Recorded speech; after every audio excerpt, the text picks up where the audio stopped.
Olá, tudo bem, Nedos? Então, mamãe, eu ontem fui na Fazenda Esperança e, bem, há uns 2 sábados atrás a gente começou a fazer o estudo de Mateus 5, 6, 7, né, que tem ali toda a norma de vida, né, do cristão e é o segredo da felicidade, né? Justamente começa com o discurso das bem-aventuranças, que são aqueles que são felizes. E a gente tinha começado com justamente falando há 2 sábados atrás, né, sobre a primeira bem-aventurança, que é a bem-aventurados os pobres em espírito, que deles é o reino dos céus. E foi muito bonito, né, que a gente mais tarde teve a adoração e vinha toda a reflexão ali sendo transformada em oração diante do Senhor. Queremos morar na casa do Pai, que é o reino dos céus.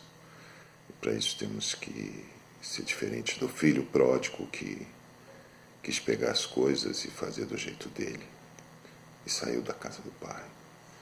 Não, nós não queremos ser assim, queremos estar na casa do Pai, queremos que Ele cuide de nós e que Ele providencie tudo que a gente precisa. Nós não somos proprietários de nada, tudo é do Pai. Inclusive a gente cantava essa música durante a adoração, tudo é do Pai.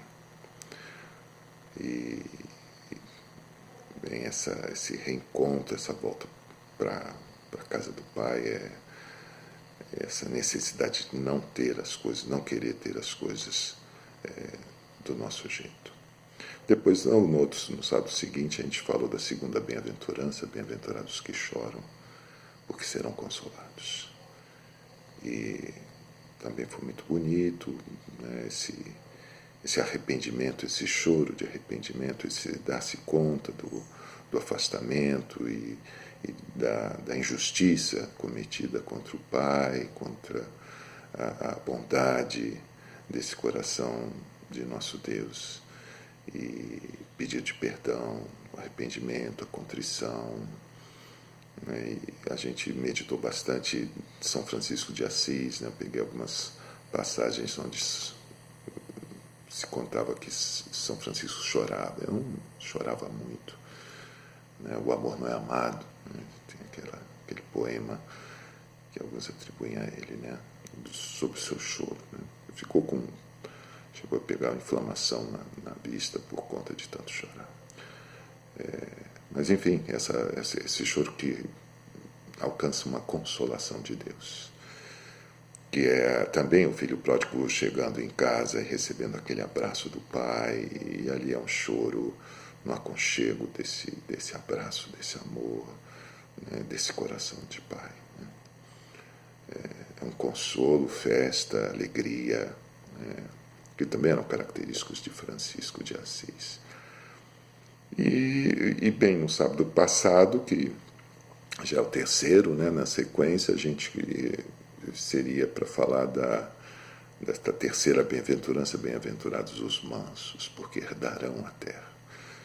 Né? Mas aí falamos um pouco disso, né, o que é essa mansidão, né, essa confiança no Pai. Né? O Pai sabe. Não é do meu jeito, às vezes a criança em casa não gosta de alguma coisa que o pai está determinando, está pedindo, mas não queremos ser dessas crianças manhosas, né, irritadas, não, queremos ser dóceis ao nosso Deus, mansos, porque confiamos no amor, né, e na sabedoria dele, deixamos ele cuidar de nós com mansidão. E unidos a ele, né, fazendo a vontade dele, com toda a mansidão, toda a obediência, né, aceitando a situação como é, pela qual a gente precisa passar, que às vezes é difícil para nós. Né, mas confiamos e pedimos a ajuda dele, e unidos a ele vamos atravessar qualquer coisa, qualquer desafio. Essa mansidão que herda a terra, né, que herda ou seja, nos dá possuir as coisas que Deus tem para nós, aquilo que Deus fez para nós. A gente vai ter isso tudo se a gente está unido a Ele assim, nessa mansidão. E aí as coisas vão se encaixando e tudo vai ser muito bom para nós. E essa é a terceira regra de felicidade. Mas eu não quis me estender muito, não. Fomos para... Eu tinha ouvido o evangelho do sábado, né, de ontem. É um evangelho muito curto, onde se falava que o Jesus estava ensinando ali e não parava nem para comer, né, nem para fazer as refeições. E até ao ponto que foram chamar os parentes dele, achando que ele estava alienado, estava doido, estava louco, tinha enlouquecido, que viessem os parentes de cuidar desse rapaz assim, né, enlouquecido, que não parava nem para comer.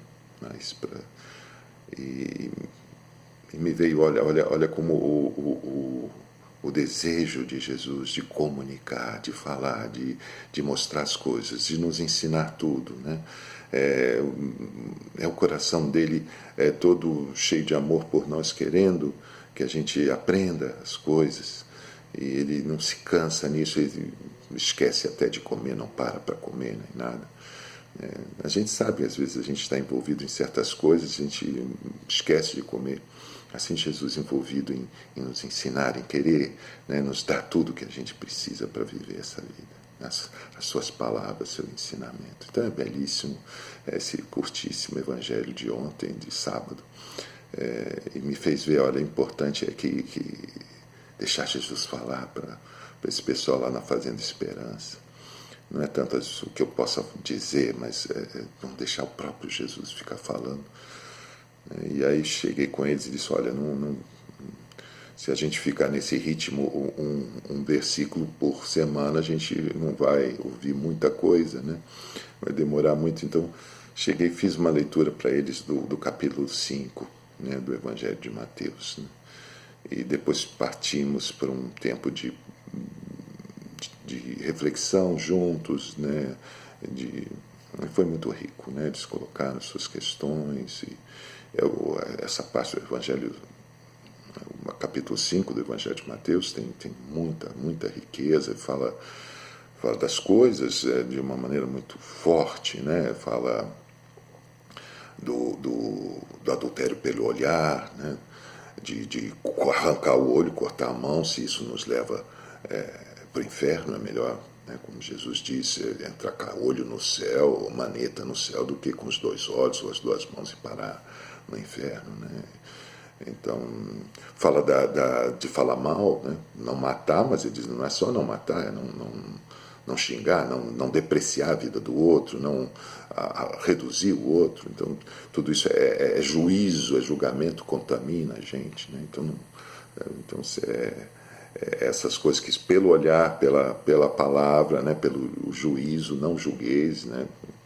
Então, e vocês são luz do mundo, sal da terra. Se o sal perder o sabor, para que serve? Não vai servir para, não vai ser pisado pelos homens. Né? Então é dura a palavra, mas clara, né? É o amor de Deus nos chamando. Olha, vocês têm que viver de outra maneira, não podem viver como os outros, né?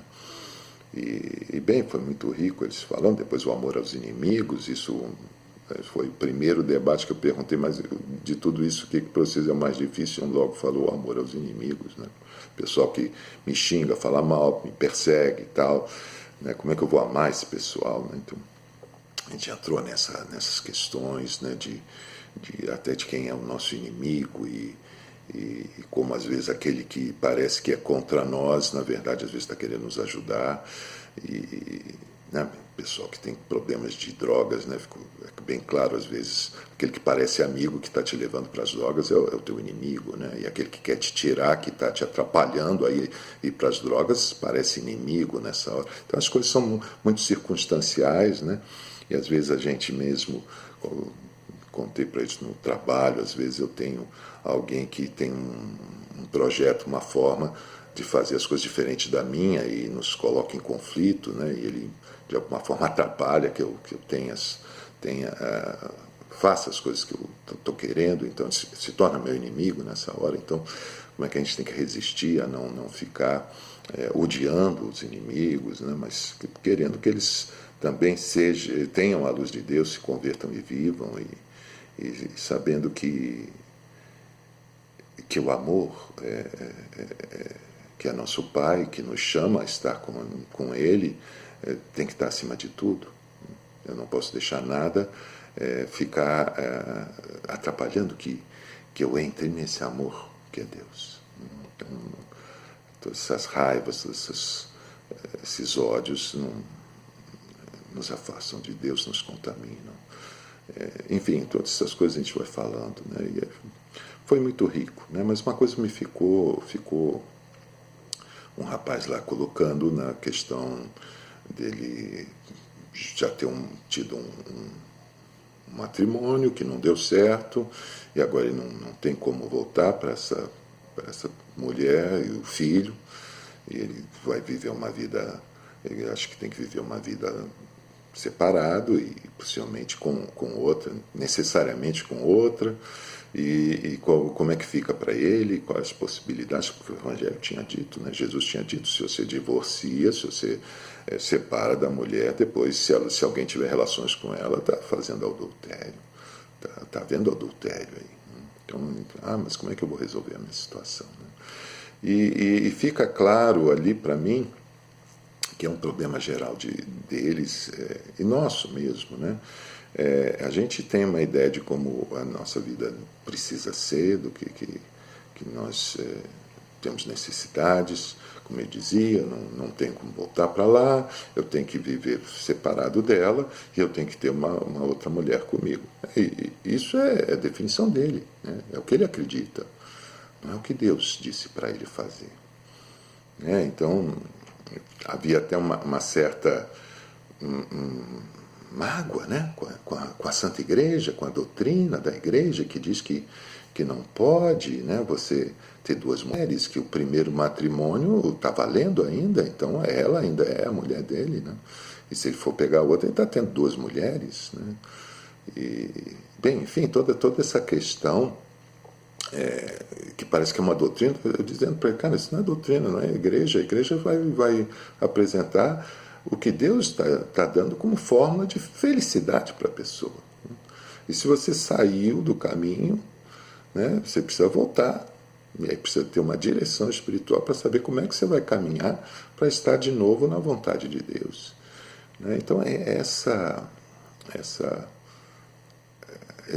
esse engano, né, de achar que a gente sabe como deve ser a nossa vida. Eu preciso disso, ele descrevendo o que ele precisava. Mas não é ele que escolhe, não é ele que decide o que é o certo e o errado para a vida dele. Ele não sabe as graças que Deus tem para dar para ele, o poder que Deus tem para ajudá-lo a fazer o caminho da verdadeira felicidade dele, que não conhece.